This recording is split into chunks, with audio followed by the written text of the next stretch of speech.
Welcome to another episode of the Rest and Recovery Podcast. Excited to have Dr. Christopher Winter on. He is sleep specialist, neurologist, and author of two books, The Rested Child and The Sleep Solution. So, Christopher, welcome to the Rest and Recovery Podcast.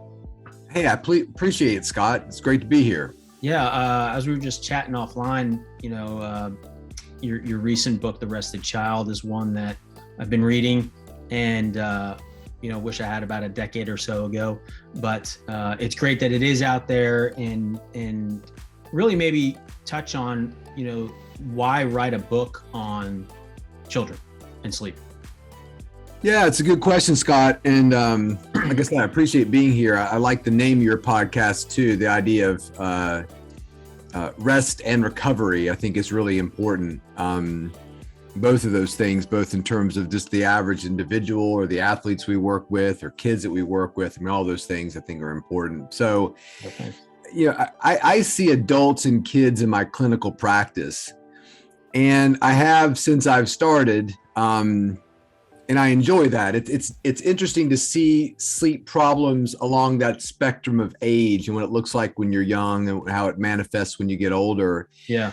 And I felt like the two reasons why I wanted to write the book were, number one, we were seeing a lot of kids in our clinic. Like that number just kept going up and up. I think that when you develop a relationship for taking kids' sleep problems seriously, it doesn't take much more than that to get a lot of people coming through your door. Sure. But I felt like beyond that, there was just a change over the last 5 years in terms of sleep in children that I thought needed to be addressed. So that was the first thing, was just the rise in level. And when you sit down and talk to, a parent about their kid's broken leg or their, whatever, their acne, there seemed to be sort of a baseline understanding sometime of kind of what was going on, Right. And I felt like sometimes with sleep problems, parents were completely in the dark, as sometimes were their doctors. And so that was really the second reason I wrote the book, is that there's not a great resource out there for parents to read about sleep disorders in kids, which is funny because when I pitched the book, my publisher and my agent both said, "Oh, why don't you write a book about the work you do with athletes or something?" I'm like, "Why are you so negative about my book on kids and sleep?" They're like, "Well, there's just so many of them." I'm like, "What are you talking about?" And they're like, "Well, like Baby Wise." And I said, no, wait a minute. We're getting something confused here. You're talking about books about how to get your baby to sleep through the night and get them on a feeding schedule and whatnot, which are perfectly wonderful books. I read a few of them myself in my day, but Sure. that's not really a book about sleep disorders in kids. That's really a very, if that's the umbrella, sleep in children from the time they're born till the time they off to college, there is a subset of, okay, well, how do we get a baby to sleep through the night? And the secret is just, you don't have to do anything. A baby's always going to sleep, So I love the idea that, what kind of sleep training have you done? I'm like, I don't know. What kind of feeding training have you done? Like, the kids can eat and sleep and cry and ask for money really easily. We don't have to train that too big, So I just felt like there was just a desert when it came to a parent who really wanted to inform herself or himself about how is sleep supposed to look in a kid, and what should I be looking out for in terms of a problem? And maybe what has my child been diagnosed with that could actually be either exacerbated by or caused by a sleep disorder? Yeah. So that was and I wanted it to be accessible and not, bow tie, white coat sort of author kind of situation. So, Right. So the book was born. Yeah. Well, I mean, I like I said, I really appreciate that because what I've read to this point, it's very practical.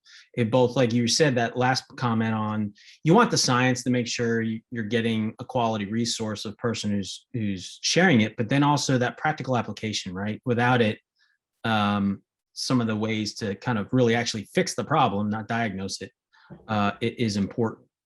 Yeah, it's funny because whenever I do a lecture, people are always like, well, how long do you want? And what will it be? What will be in it? What are we paying for here? And I always say, well, there should be a little bit of science. Let's all talk about, let's understand what REM sleep is and how we divide sleep up and what sleep does in the brain. It's kind of fun to learn about, but Right.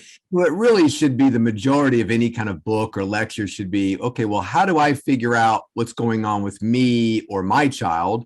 What's a proper assessment? And we talk about Keith is a great sleeper and Sarah is a bad sleeper. Why? Like, what are we using to make that value judgment? Right. But that's a majority of any book or lecture or any kind of interaction like that with an individual should be practical. It should be, well, great. What can we do about it? And that's a bad rap that we neurologists get. We love to sit and talk about, okay, well, he has trouble with sensation in these two fingers and the inner half of that. Well, that has to be this specific nerve and da-da-da. Yeah. And then the parents kind of look at the patient's kind of looking at you while you do this wonderful like conversation with the other neurologist. He's like, hey, how do I make this go away? Oh, you can't. But it's fascinating that you've got, like that's sort of I don't know if this is a family podcast, you can edit this out, but that's why neurologists are often called mental mediators. Like we talk about problems incessantly, but we can't really fix them. But that's the great thing about sleep. And the reason I sort of wanted to be in that field is because we can fix sleep problems, which is awesome to, spend a day talking to kids and adults and actually move the needle towards being better, more recovered and more rested. There you go.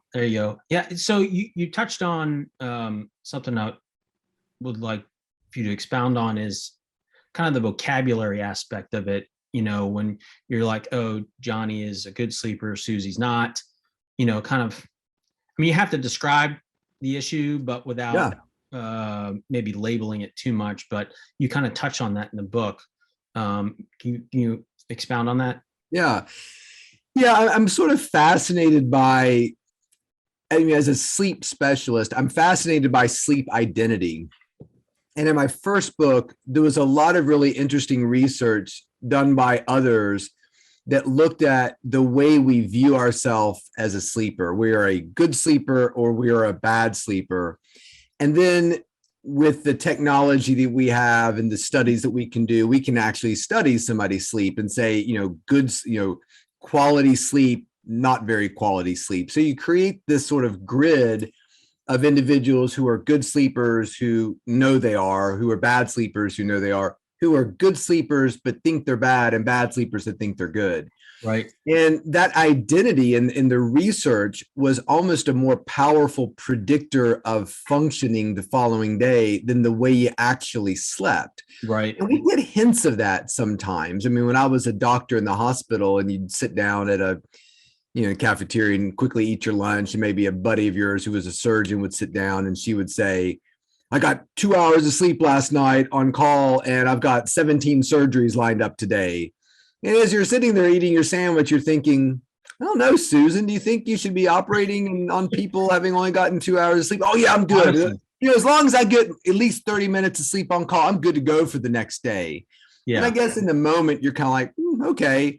As you get older, you realize, no, you're not. You might be able to do it. You may go through your entire day and not have a problem, but it was like some wood chopping video that my kids showed me, this very dangerous looking wood chopper this guy had built himself, and it worked, but it did look like it was only a matter of time before like he didn't time it properly and cut his hand off with one slice of this massive device he had created. So I think sleep deprivation is kind of like that. Like it's coming for you, whether it happens today or next week or next month. So and I think that as parents, we talk a lot about these identities. And so what I wanted to do in the book was really give parents more objective ways to figure out, is your kid really a bad sleeper, or is he somebody who just doesn't require as much sleep as other kids his age, which, let's face it, as parents, all we want is our kids to like sleep 23 out of 24 hours. Like they can wake up and we can talk a little bit, how was your day at school? That's great. Okay, now go to bed because daddy's got a lot to get done today.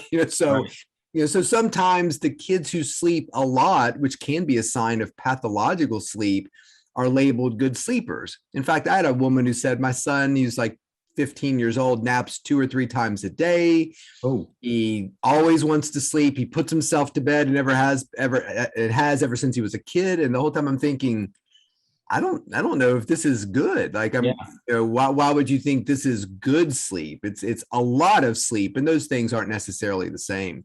Also like how fast you fall asleep. I always joke, we don't judge a good eater by how quickly he eats his dinner. It's about the composition of the meal and how does his body look and perform. Right. It's not, well, my son's a good eater because he can eat his entire dinner in 38 seconds, but this kid over here is not a good eater because it takes him 20-30 minutes to eat. Like, no, that's not a great metric. Right.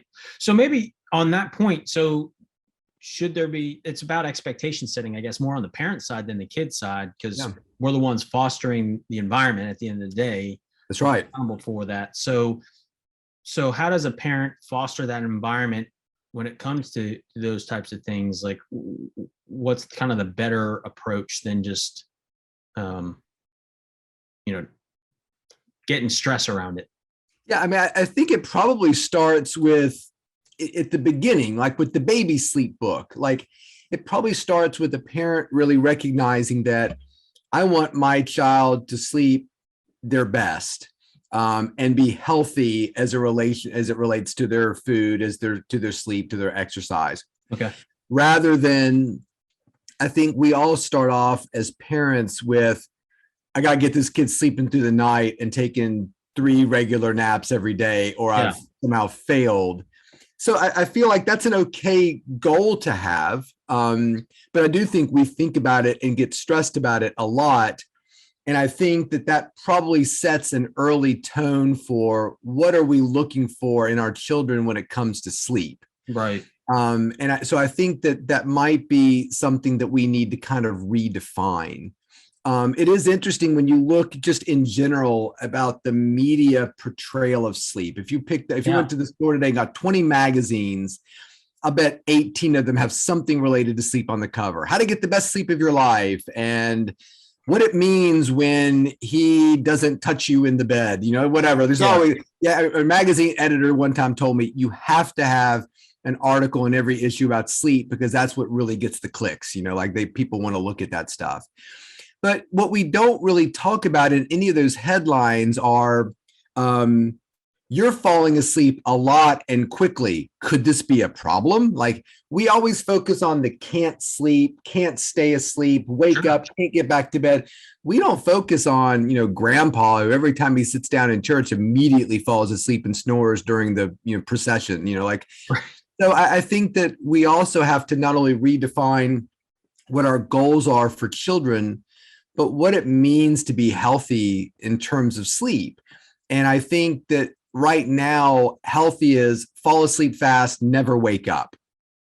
Right. And I don't think that's a great way to measure that. And then that creates all kinds of problems when you don't have a lot of education about sleep, not only just the patient or the parent, but also the doctor that you're taking your kid to. So now all of a sudden, it's sort of the blind leading the blind. My kid can't sleep. It takes him forever to fall asleep. And when he wakes up, he can't get back to sleep. Oh my God, that sounds terrible. Here, take these pills so we can prevent that from ever happening. So there is a very bad and unhealthy interplay there. That hopefully this book will start to kind of at least question or break that cycle a little bit from my kid can't sleep to, hey doc, I've read some stuff about sleep, and while I know all children sleep, my kid has trouble initiating it in a way that's satisfactory to him, although I have no doubt that he's getting, some sleep.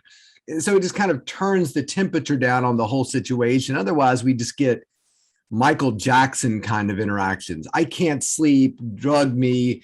Those drugs don't work, bigger drugs. How about a surgeon comes to your house to anesthetize you every night? Sounds good to me.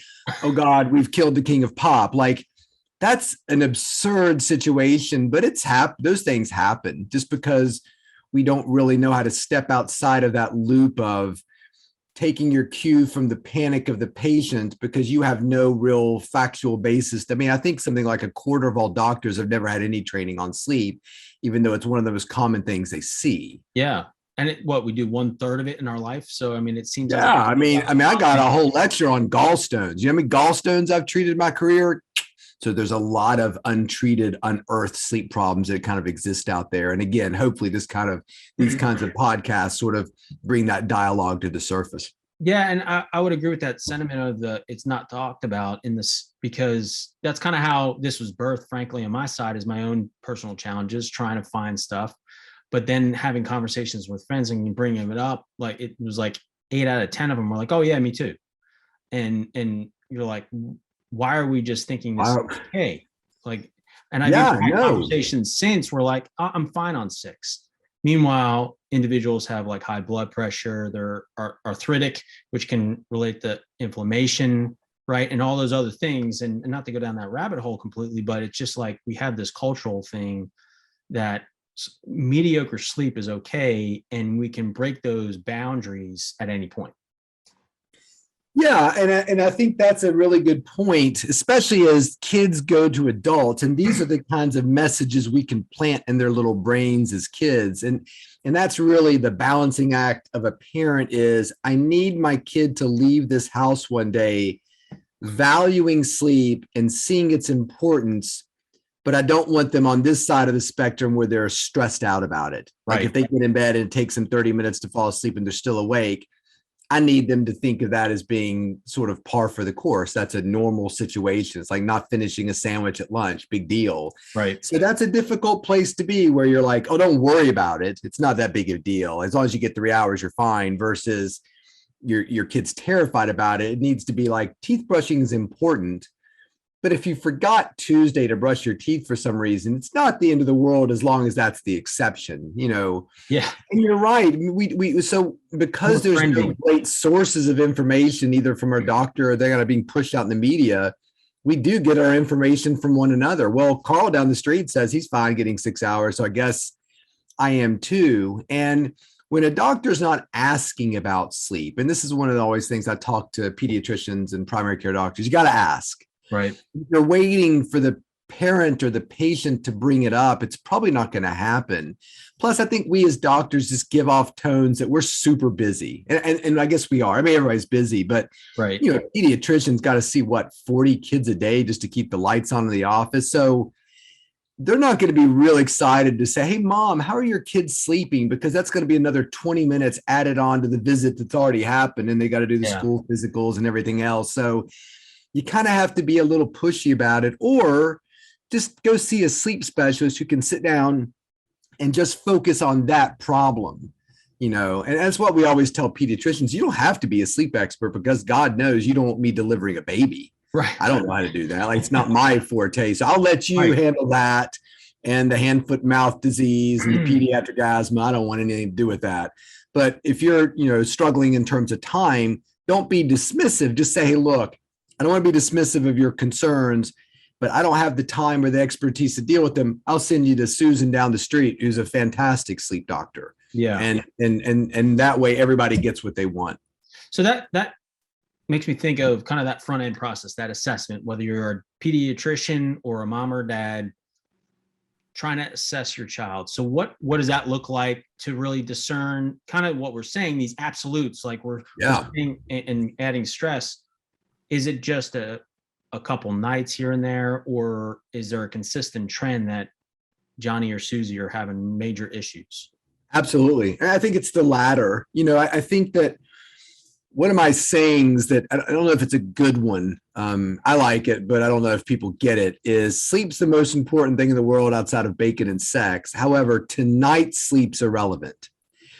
And what I mean by that is, if you're somebody who's really a good sleeper, you're really committed to getting 8 hours every night, and for some reason your flight's delayed, or you decide to stay up a little extra and watch a couple episodes of Succession or whatever you're into right now, and you don't get the right amount of sleep, if that's truly an exceptional night, and the other 29 nights this month have been awesome, I don't think it's that something that really we need to worry about. It's like somebody who really pays attention to their nutrition, but you know, somebody brings cupcakes for somebody's, you know, birthday at the office. We'll have a cupcake. It's fine. Kind of 80-20. As long as your diet doesn't consist of cupcakes exclusively, you're going to be fine. So, you know, I think that that's something we kind of want to teach our kids. For, you know, your kid comes down and says, Mom, I'm really I'm really struggling to fall asleep tonight.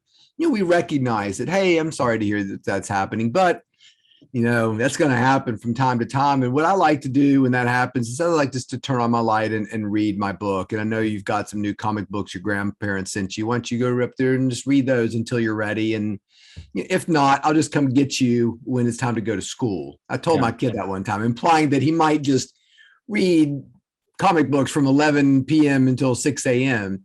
So we want to recognize that it's unfortunate they're having the struggle, but we're not panicked.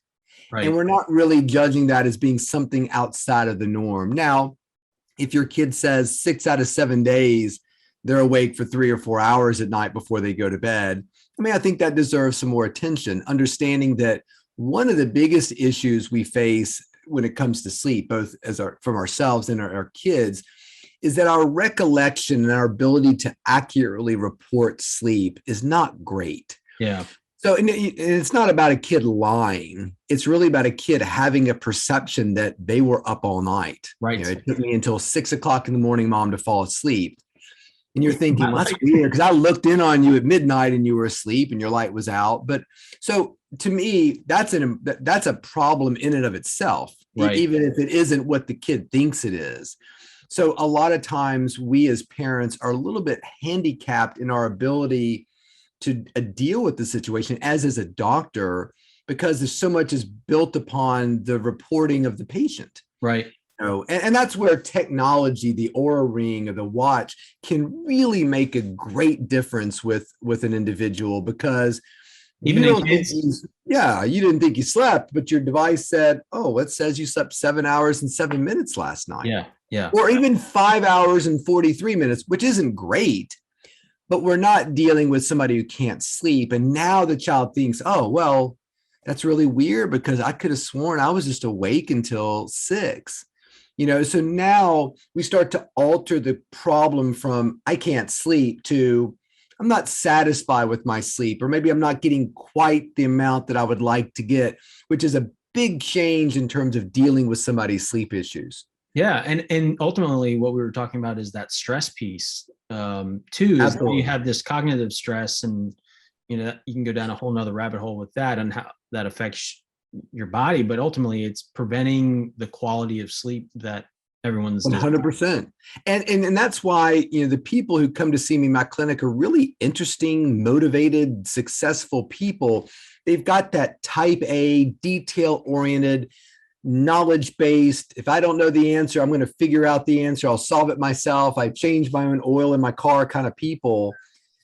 Insomnia and sleep problems often live in those people because everything becomes a problem they need to solve immediately. Meaning, right. I always say I don't see a lot of people who sell homemade hacky sacks at fish concerts at my office. They're like, sometimes it takes me 12 hours to fall asleep. I don't care. I just, it doesn't really matter to me. Like, that attitude is a wonderful attitude to have when you go to bed at night. Maybe not so great if you're a college student or trying to be successful in this world. Anyway. Yeah. So when it comes to the identification piece, like what would be the parent's next best action? Your kid keeps waking up. I'll give a personal anecdote. One of my daughters, kind of along the line, she feels like she's waking up all the time. Yeah. And not getting good sleep, waking up tired. But then on the other end during the day, like she's kind of high energy. Yeah. And that's where you have to be careful, particularly with kids. There is a great doctor up in Indianapolis, Dr. Singh, who's a sleep specialist. He goes by the Sleep Vigilante on Twitter, which my nickname that Ariana Huffington gave me was the Sleep Whisperer.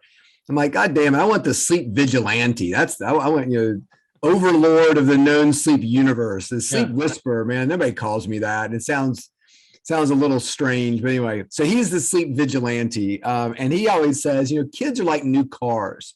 You can totally abuse them and they drive just fine because they're new.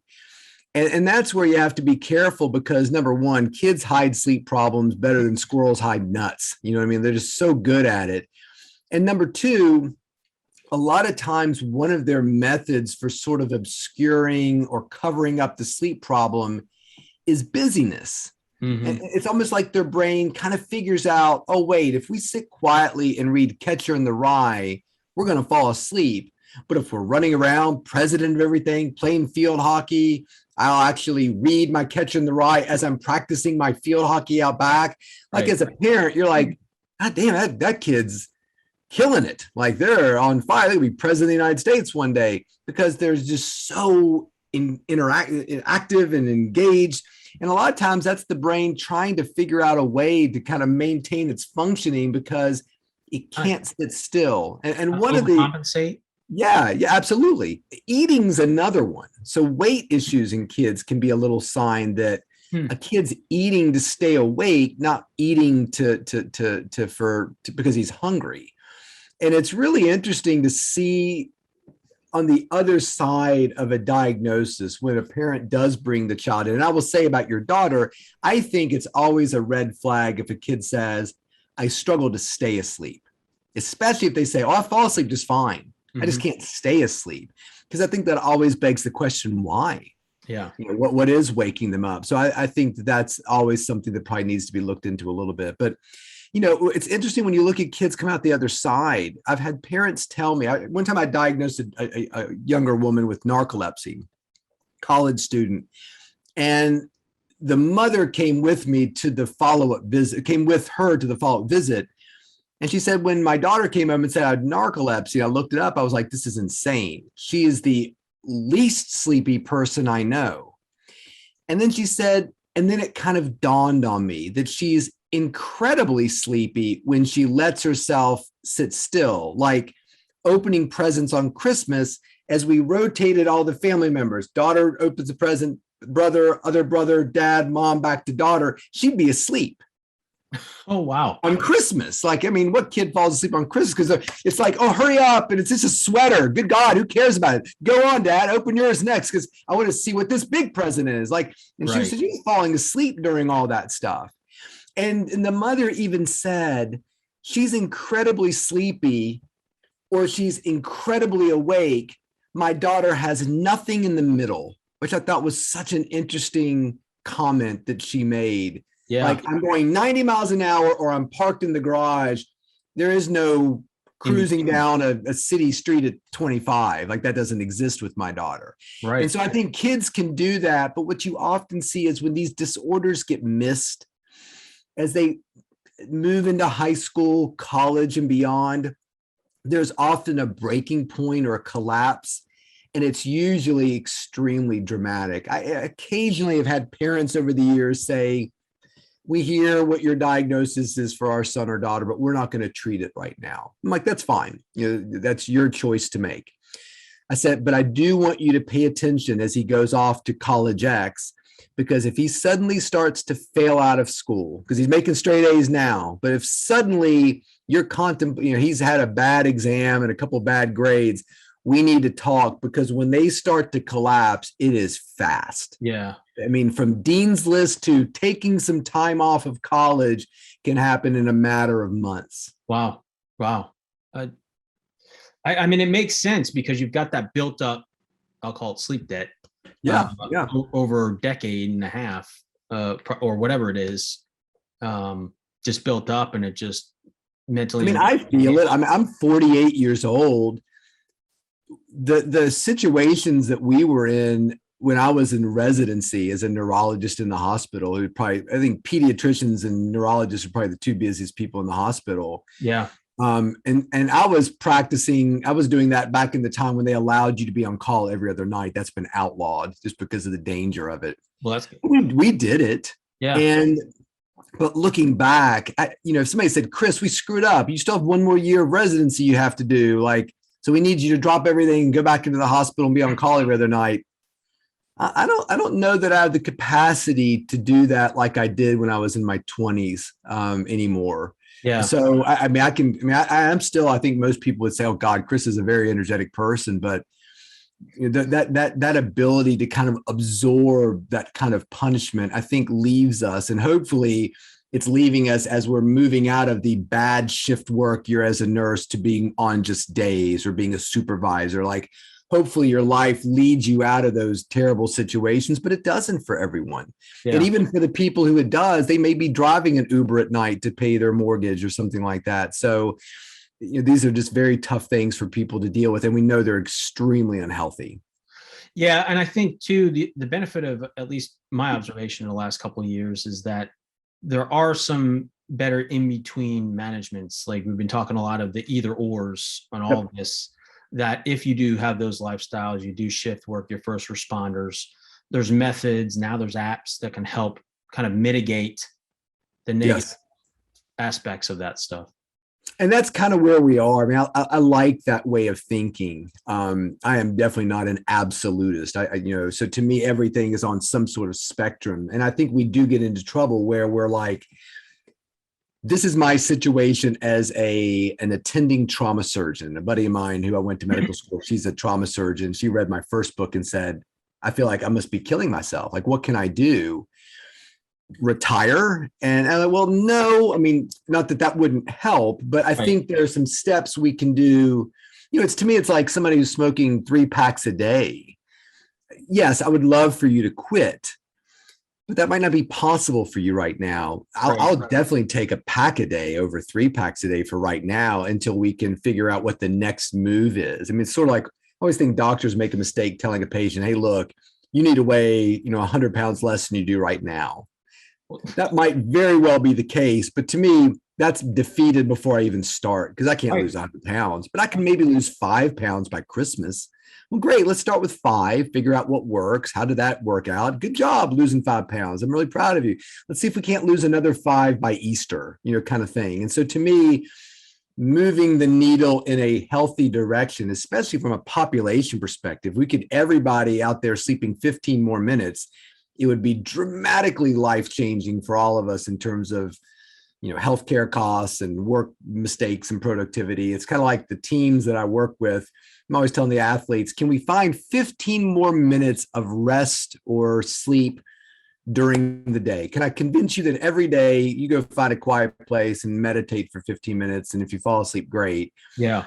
That compounded over a 365-day year or a 30-year career can really be the difference between massive performance changes, early retirement, health consequences, just that 15 minutes, So yeah, even though it didn't help the Red Sox or the Dodgers.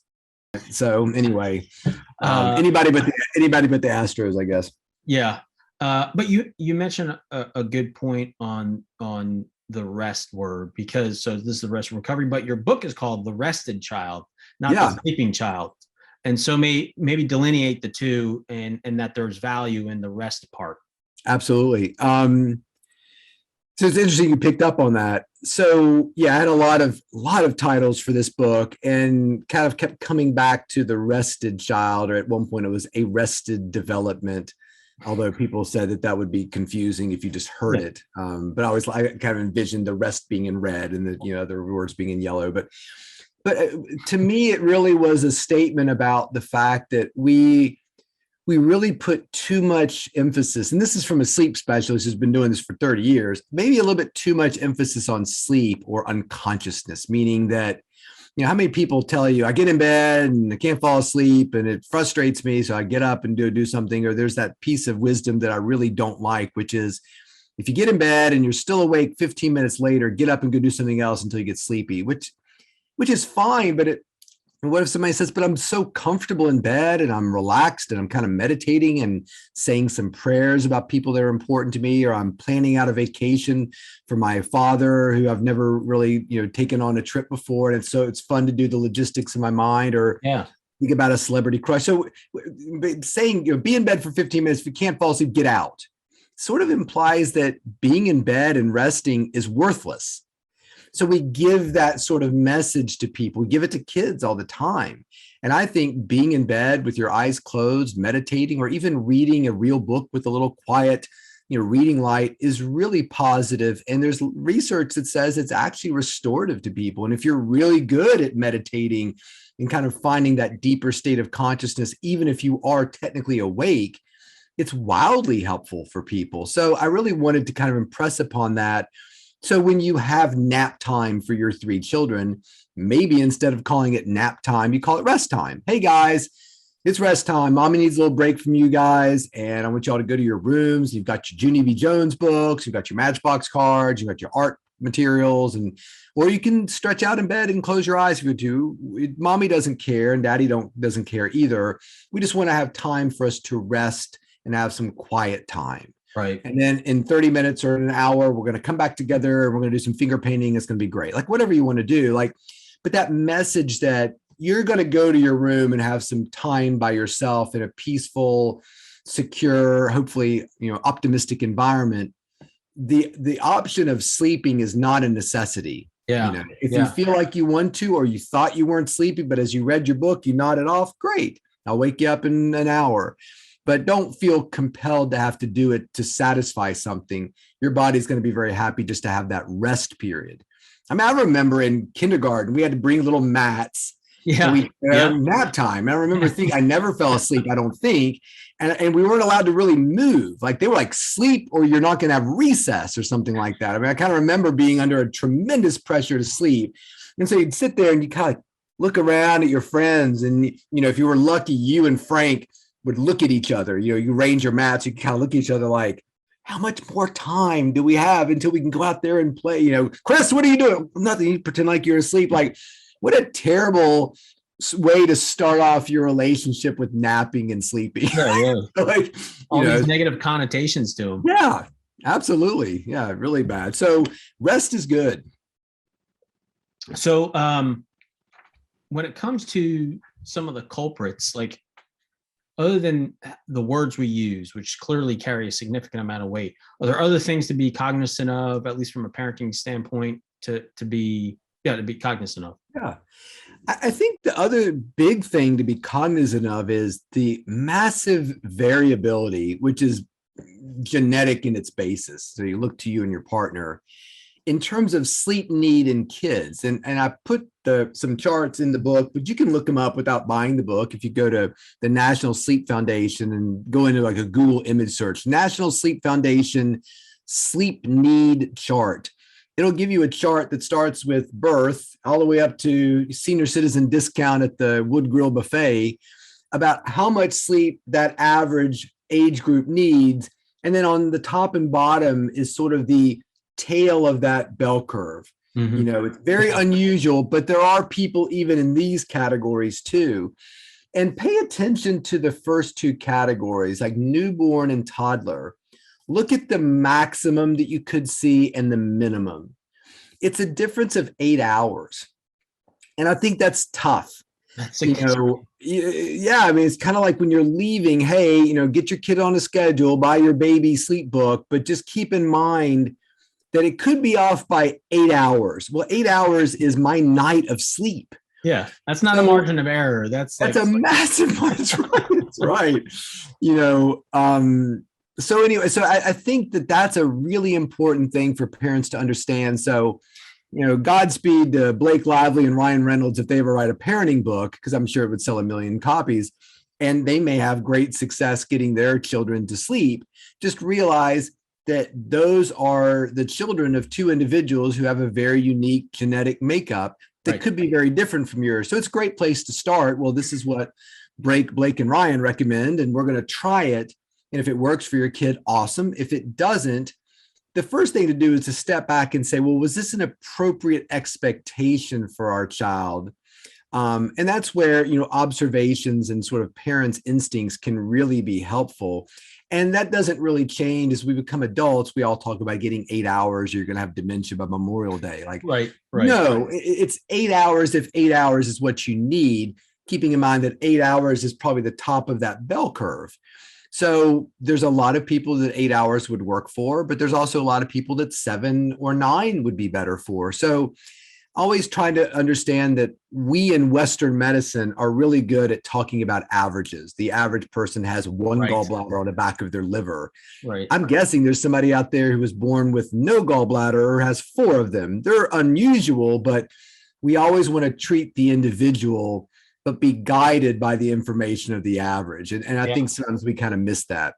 No, that's an excellent point. In that's a starting point not the exact roadmap for every individual. Exactly. And that's the same. I mean, and I love talking. I talk a lot with nutritionists, dietitians, because we often interact as it relates to certain sports teams that I work with. And it's interesting because there's so many similarities. But I always ask, how many times, do you get called by a magazine writer and ask the question, how many calories should we be eating? And my guess is the answer is no, because you think, well, who are you? Are you a football player, a retired accountant who's 92 years old and sits around watching TV all day? It matters who you are before I can answer that question. Even then, you're just kind of looking at the average 30-year-old college student might need this, but if he's a swimmer, well, that might change everything. Yeah. So I think that we just, like you said, it's a great way to think about it. All this information is a starting point. My book for you as a parent is a starting point that hopefully opens up an exploration of how you can take the starting point information and focus it as a precise, situation for your child or children. And I think an earlier point that reminds me of the book Atomic Habits is it's another Avery book.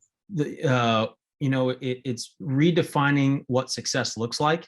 There may be that vision that you want to lose 100 pounds or sleep 8+ hours, but if you're sleeping 5.5, 5:45 to 6 might be a good goal.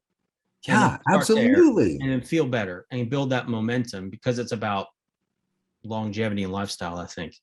Yeah. I mean, life's hard. I mean, it's easy to squeeze sleep out of a situation for all kinds of things. I mean, I've been feeling it.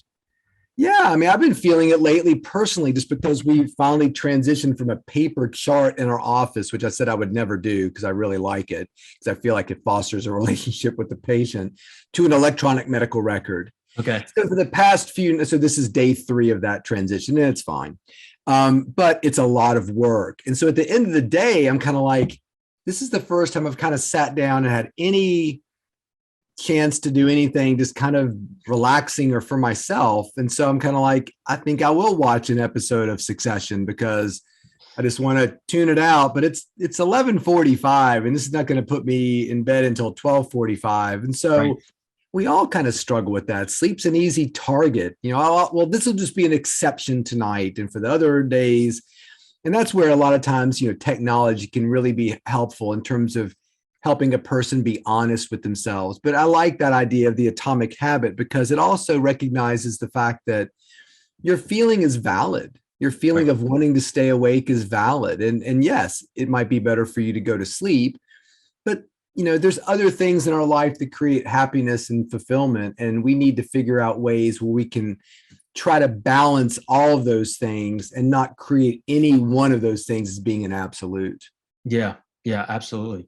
Well, Chris, I appreciate your insights and your time. I know it's my pleasure, Scott. Like I said, I appreciate your platform, and you ask good questions. I can tell you think about this a lot. Yeah, I've had my own things to recover from, and now with my own daughter, as I mentioned. But I did want to. I saw that you started a new group of folks. Is it Unjunk Your Sleep? Is that right? Yes. So disclosure. I obviously have a commercial relationship with my 2 books, in that I wrote them and we'll get money for them if you buy them. And I appreciate everybody who buys them, and really appreciate feedback, like on an Amazon review or something like that. And please don't feel free to not be positive if you feel like there's criticisms there. I think the negatives and the positives are all very valuable to me. So I appreciate anybody who supports the book.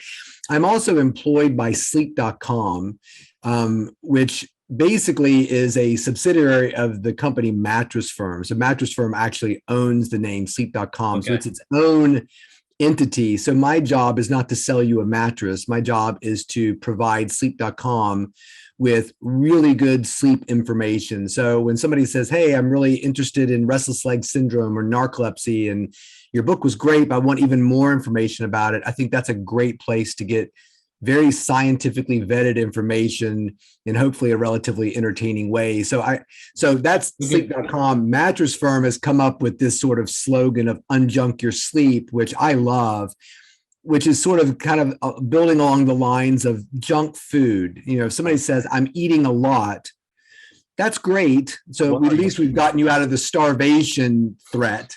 but what are you putting in your body? So I think that that's kind of where sleep is now, that we used to think about sleep, our parents and grandparents. I'm not sure how much they even thought about it versus, like working in the factory all day long or the coal mines where my family was from in West Virginia. They probably couldn't wait to get home and go to bed. I doubt as they were going down the little cart chute into the mine, they were saying, wow, I didn't sleep well last night. I'm not feeling it today in terms of this pickaxe and, banging around I don't think they thought about that. It was kind of like the sun comes up, the sun goes down, we sleep. There's not much to say about either of those things. So I do think we've moved to a place where we look at sleep as a modifiable variable. Yeah. Like nutrition, like exercise.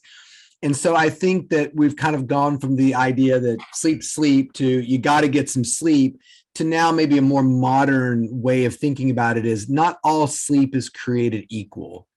And we want to try to take that sleep that we are getting and make it as good as we can, either because you're waking up a lot during the night, like your daughter.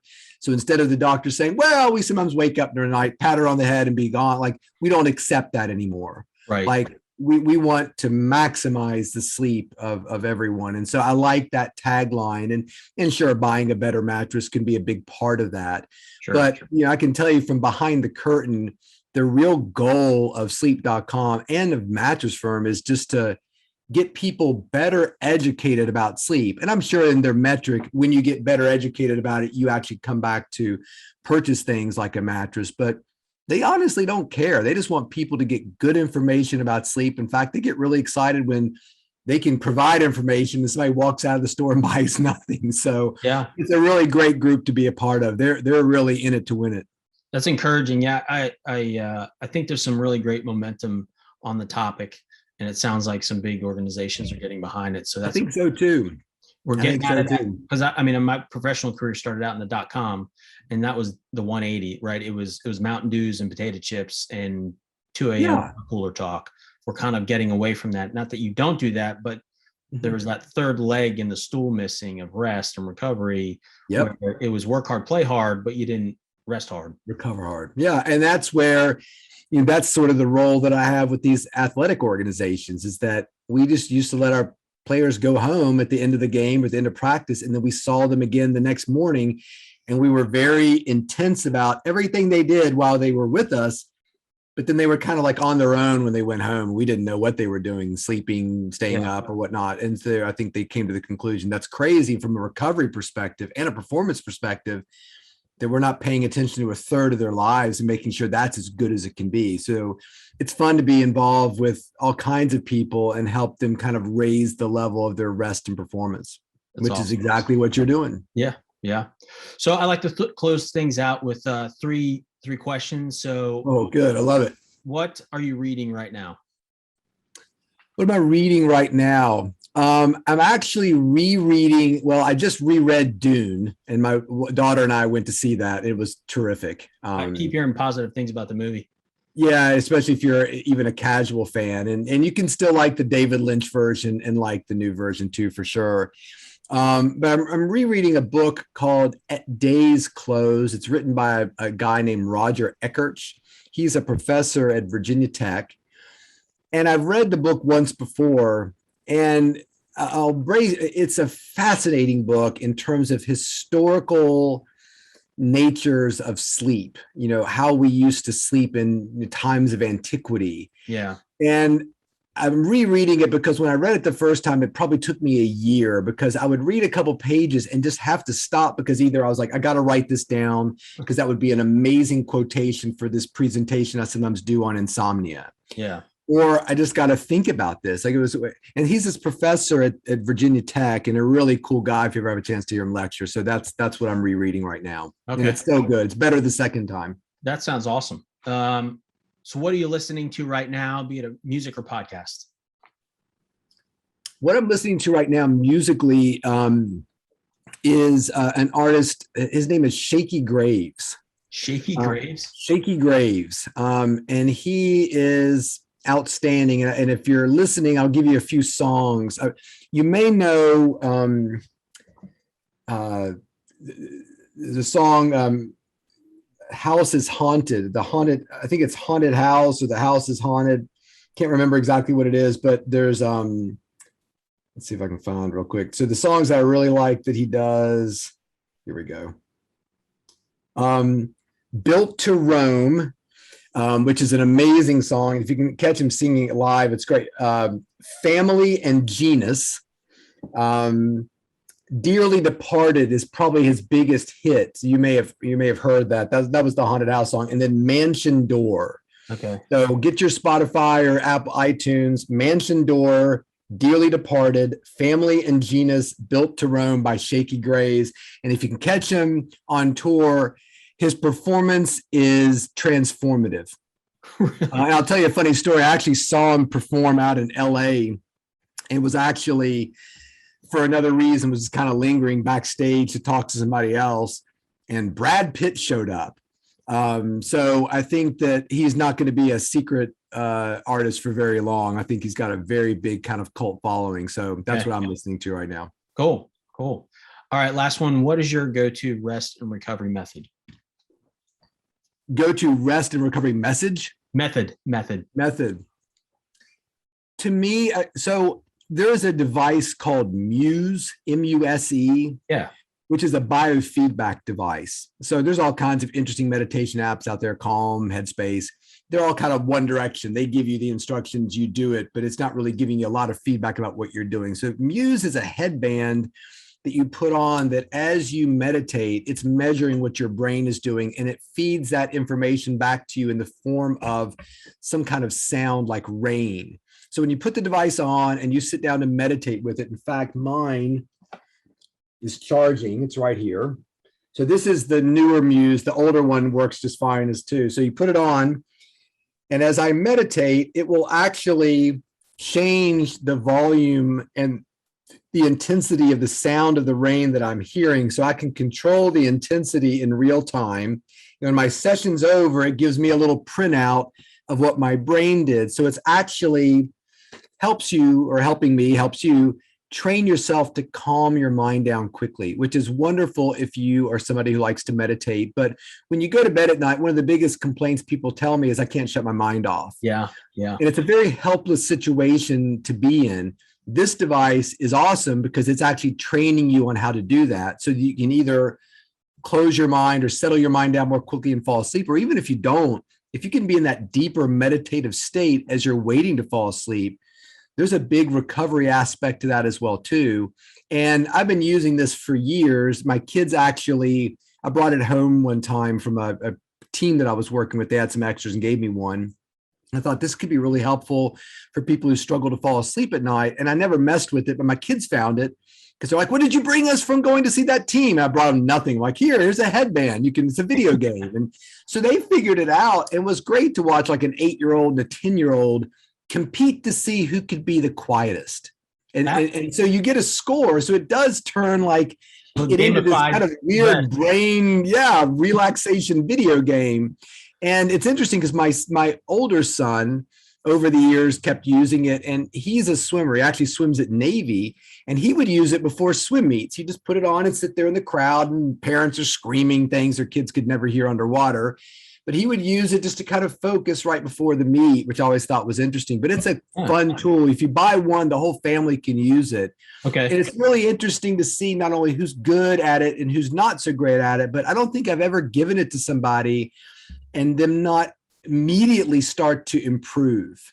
Like, it's really cool to see people start to learn what's right for them in terms of how to settle their own mind down. And so it really gives you a sense of confidence when you go to bed that you can, or take a nap or a rest or whatever you want to call it, that you can get into that deeper state very quickly.